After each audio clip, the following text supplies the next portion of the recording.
In this video, I'll show you how to export with a transparent background in After Effects using simple steps. Make sure your project is open in After Effects. First, check if your timeline has any background image or video. If it does, select the background layer and press the Delete key on your keyboard. This will remove it. To confirm that the background is now transparent, right-click in the timeline and select Composition Settings.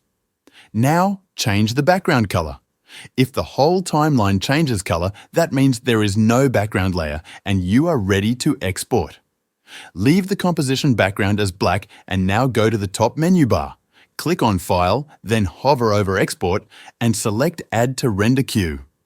At the bottom of the screen, you will now see the Render Queue panel. In this panel, click on the text next to Output module to open the output settings. In this new window, look for the Format drop-down and set it to QuickTime. Then click on the Channels drop-down and select RGB plus Alpha. This is what allows transparency in your export. If RGB plus Alpha is grayed out, click on the Format Options button. In the window that opens, check that the video codec is set to animation. If it's not, change it to animation and click OK. Now go back to the render queue and click on the output name next to the output to label.